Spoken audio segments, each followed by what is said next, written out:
President Biden orders removal of communication barriers regarding cyber threats. People are stealing electricity to run Bitcoin mining machines.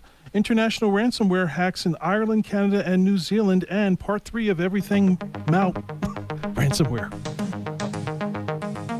You're listening to the Computer Doctor Show, your source for technology subjects affecting your business and personal life during this new normal. Your host is an award-winning office technician and IT specialist, author, tutor, ethical hacker, and recent winner on localbest.com as the best computer shop in Tucson. Broadcasting live, here's Aaron Moss. Hello, Tucson and the podcast world. Welcome to the Computer Doctor Show, episode 46. I'm Aaron Moss, your host. Good to have you with us every Saturday at 2 p.m. right here on KVY 1030 The Voice, local news and talk. And we post all of our shows and bonus content on ComputerDoctorShow.com. Again, ComputerDoctorShow.com.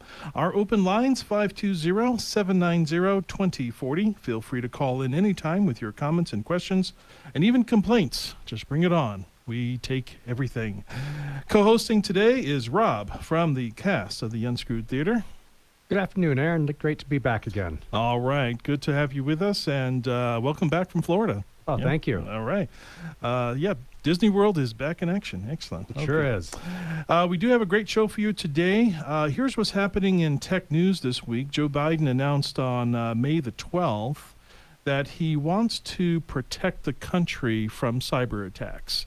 That's a very good, noble thing, right? Yeah, definitely. Yeah, we want to be protected. You know, the government is there to protect us. You know, that's one of their jobs, to protect the citizens. You know, but in order to do this, this executive order says that that what they're trying to do is they're trying to combine the private sector, the business sector, and they're trying to partner them closer together with the government structure of things. Okay, so basically they want a place where both government and private industry can go to share information about cybersecurity.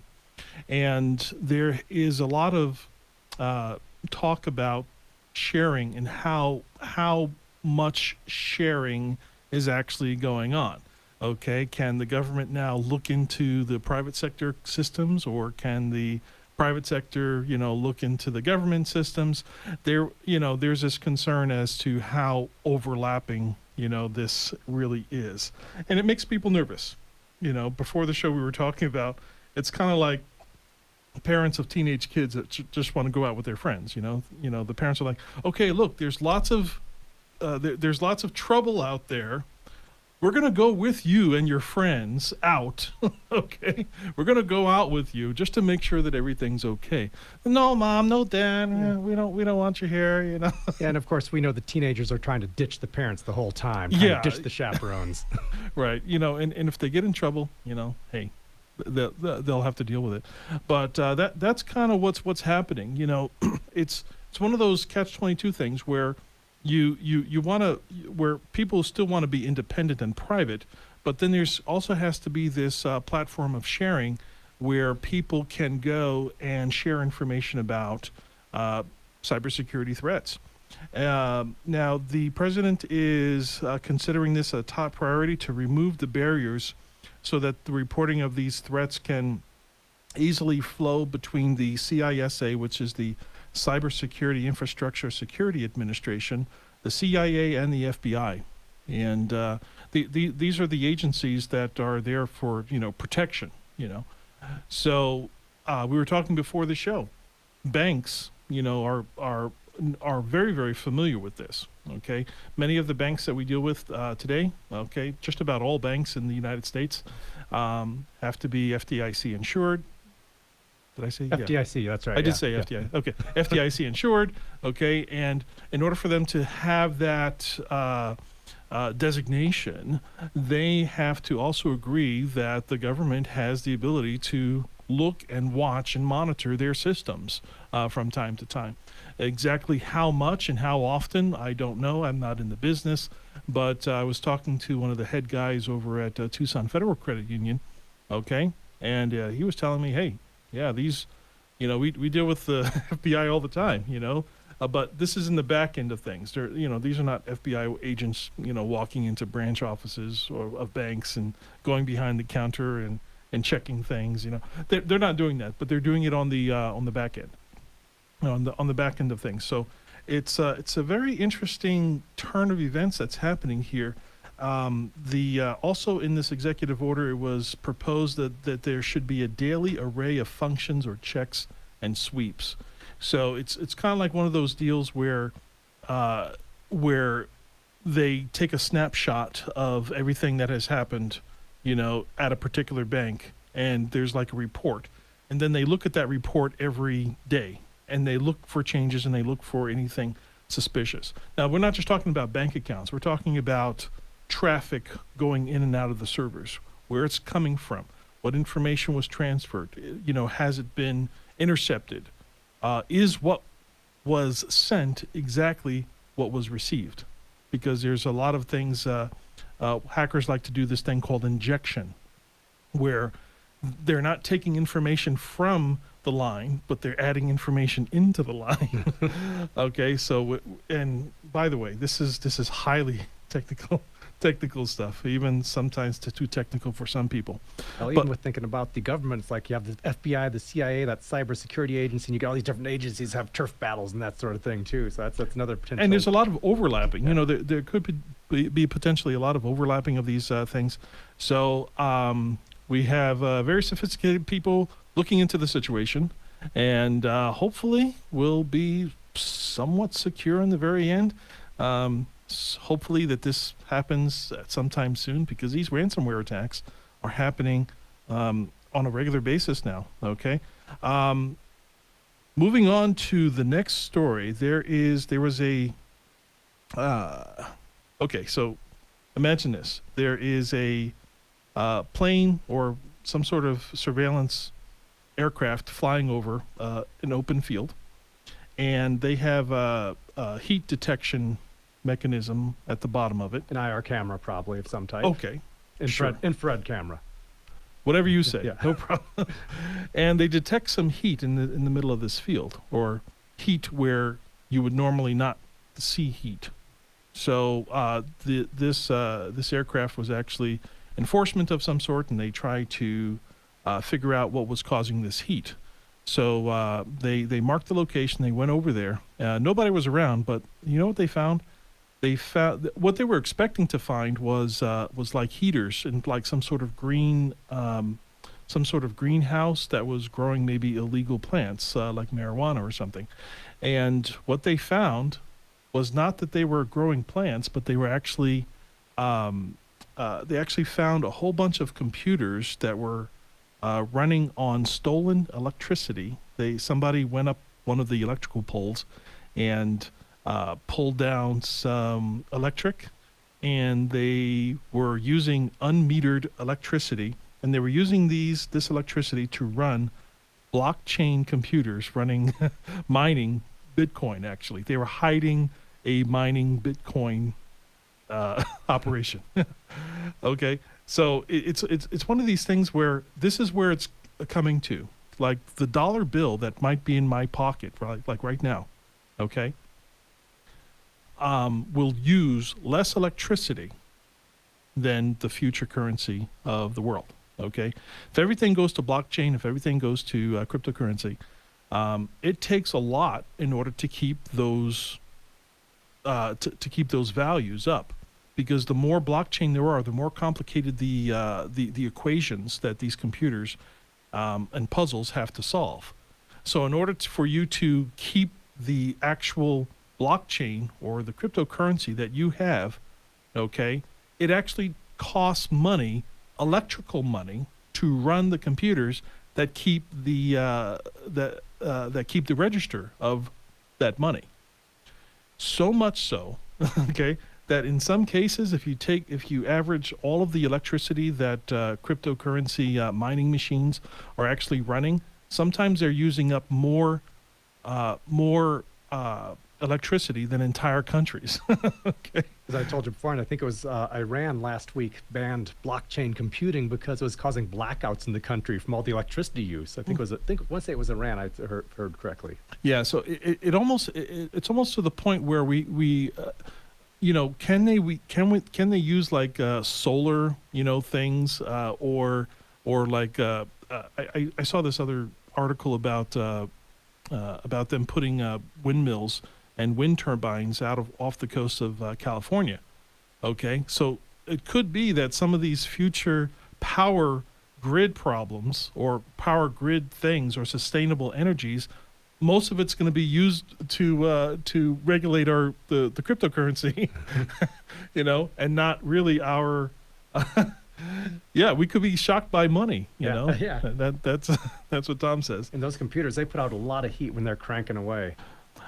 When I started in Tucson here, my office used to be a computer room, and they had the AC set really high. So I moved in my office in July, and it's like 50 degrees in my office because they moved the computers out and moved me in. Mm-hmm. And I put off a lot less heat than the computer. So I was freezing that first week until they got that fixed. But it takes a lot of energy, a lot of electricity energy in order to make these to keep the cryptocurrency blockchains up and running. But I don't know what would happen if these things are actually very, very secure. But if there are blackouts, if there's an entire blockchain of computers that suddenly lose power, okay, like in the case of Iran, if they have a blackout and they have a bunch of cryptocurrency machines running there, it doesn't really affect the entire ether of cryptocurrency because there are thousands of others that are now taking over because it's not linked to just one. It's an open source financial management. It's something that's open to the public. So I don't know what would happen if all of them crashed all at once, if that's even possible, or if the entire finance of the entire world. Could you imagine if it came down to one computer? That would be really scary. Oh boy, that'd be a hacker target, wouldn't it? Yeah, and I think you would need the protection of the president at that point. You might want to move that computer now out of your basement into a secure location.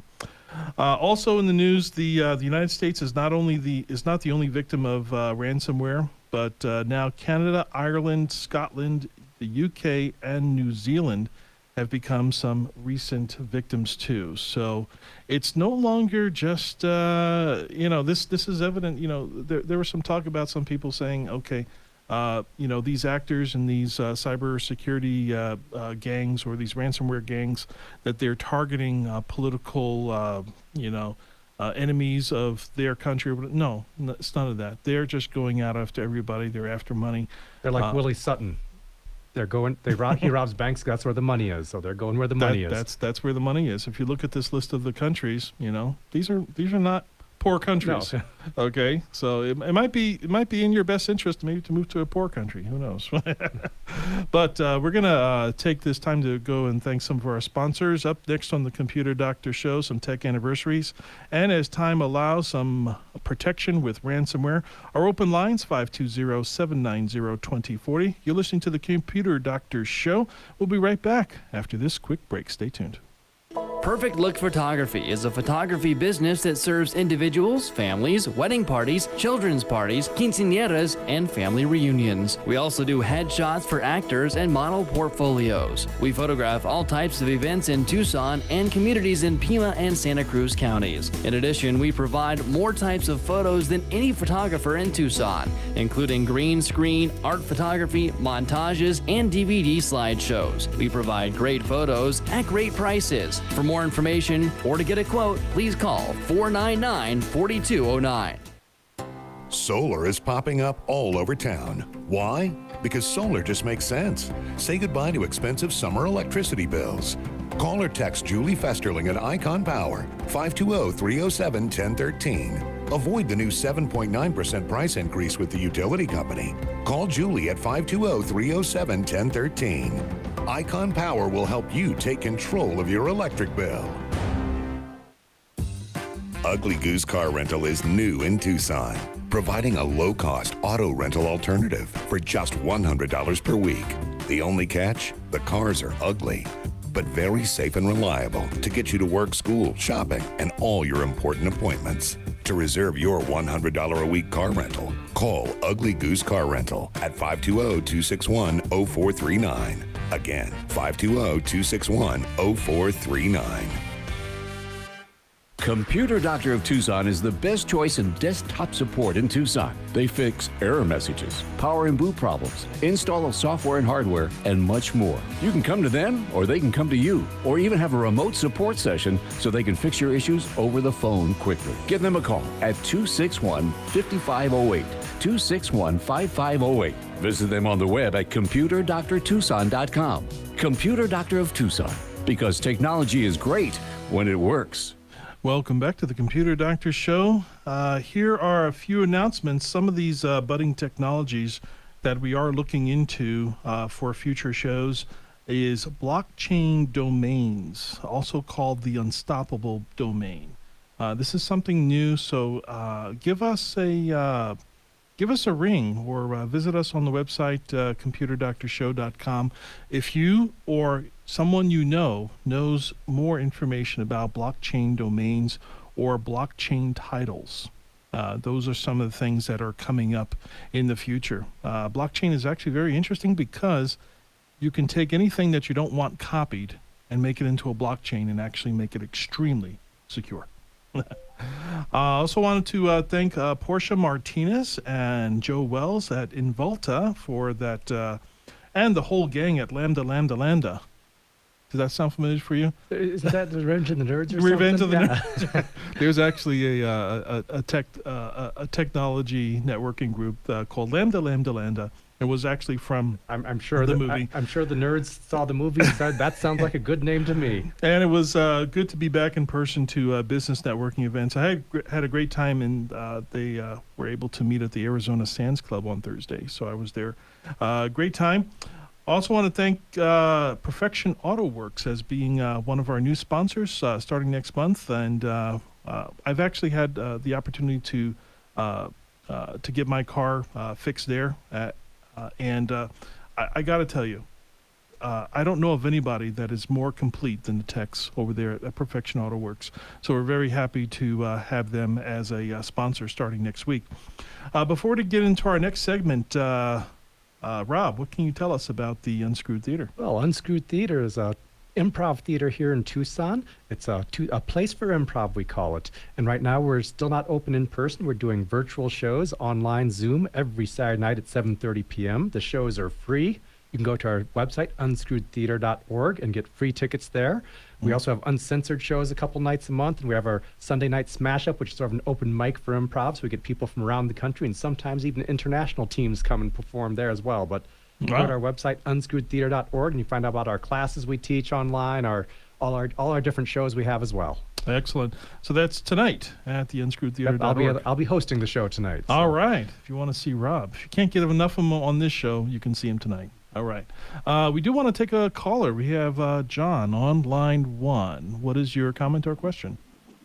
Yeah, we were wondering about the blockchain domain. Now, does that work like a Bitcoin? Like, you buy into the domain, or is it something that you have to access? Like, what's the concept? Well, excellent question. We're going to be getting into some more shows about that.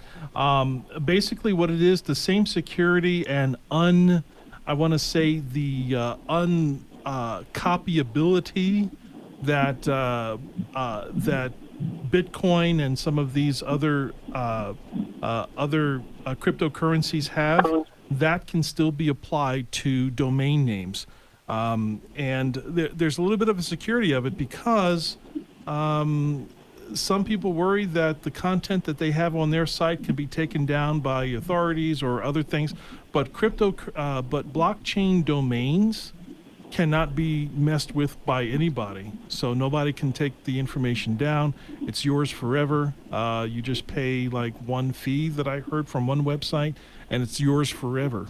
Okay, there's no ongoing annual recover payments that you have to do. It's like there forever. You can sell it, but nobody can ever take it away. So there's a lot of security with that. But stay tuned for future episodes, John. We're going to be covering that in more theory. Thank you very much for your call. Yeah, thank you. Have a good one. All right.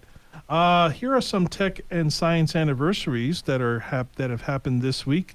On May 28th, 1937, Volkswagen was founded. So What were they building back then? They weren't building cars. oh well, listen, what's wait, the earliest what the year did you Bug, say? the Volkswagen? What year did you say? 1937. 37. Okay, they could have been building cars in 37. I'm a big fan of the Bug. I've had a Bug myself. If the right Bug comes, I want an 86 Bug, a 1986 Super Bug. So I'll put that Bug in the ears of my listeners if you come across one. There's at least one or two Herbies driving around Tucson. I've seen them. Yeah. I've seen the 53 and the Yeah, stripes. Yeah, I've seen them around too. All right, so happy anniversary to Volkswagen.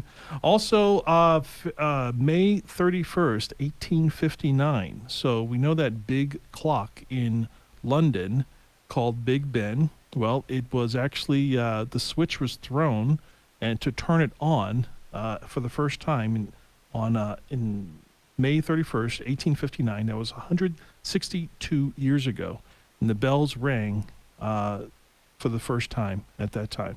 162 years ago. Happy anniversary to Big Ben. And it's been a plot device in movies ever since then. Oh yeah, I mean it's extremely famous. It's what people want to see. When they go back. Also, June 1st, 1934. Not too far from Volkswagen, but 87 years ago, Nissan was founded as well. So. They don't have too many iconic cars. You see, Volkswagen had the iconic car. They had the Bug. Yeah. They had the Thing, right? They had all the fun cars. The bus. All the cars that we see. But the Nissan. And Nissan Versa and Rogues. It's like, they just Yeah, don't have that nostalgia to them. Yeah, there's no nostalgia. There you go. In this next part, with the remaining time that we have here, we're wanting to go over some ransomware things. So, ransomware got very popular in the media because of the Colonial Pipeline attacks, and so we were doing a ransomware mini-series. We've already done part 1 and part 2, so this is going to be part 3 of everything ransomware. And the question that we're going to answer is, should you ever pay the ransom? Should you ever pay the ransom or the ransomer? So, what do you think? Good idea? Bad idea? Oh, it's a tough one, depending on what you've lost and what you need to get back. So I don't have a straight up answer to that one way or the other. So the main thing you want to think about here is what kind of a message that you're sending. So if you actually pay the ransomer, you're actually emboldening the ransomers to join other ransomers to join the ranks of getting into the ransomware game as well. Now, it doesn't take a lot of technical knowledge. I had mentioned this on another show. It doesn't take a lot of technical knowledge to run a ransomware attack, okay? All you need really is just your own computer. You need an array of VPNs to hide behind. You have to have the ransomware program itself that you can actually purchase on the dark web. And you have to also have some way to inject basic elements of the code into the systems. And when you buy the ransomware program, okay, they will have instructions on how to do that. So if you're good with just following instructions and you have a computer, you could actually be a ransomer yourself. But just like it comes down to money. These ransomers know that if they infect enough computers, eventually they're going to come across somebody that is willing to pay, that has the ability to pay, and all that. So in the same way, even if you're trying to if you want to make a deal with a gas station of how to get rid of panhandlers, how do you get rid of them? Well, you stop them at the money part, okay? You get people to stop giving money, because once they know that people aren't giving up the money, then they're going to stop their efforts. They're going to find something else to do, which is kind of sad. But here's something that you just need to be a little bit more aware of, and I came across this in an article earlier today, actually, that decryption software can reverse the encryption lock, so that is what you ultimately want to do. But you have to be very, very careful of your search of the decryptor, because the ransomware players can release fake decryptors that will infect you further. Pretty scary stuff. Oh my goodness, we are out of time. Thank you very much, Rob, for being here with us today. We're going to be talking more about lots of these other subjects. But my name is Aaron Moss, your host and technology expert. Rob is our co-host today. Tom Fairbanks is at the control board. Listen to the Computer Doctor Show every Saturday at 2 p.m. right here on KVY 1030, The Voice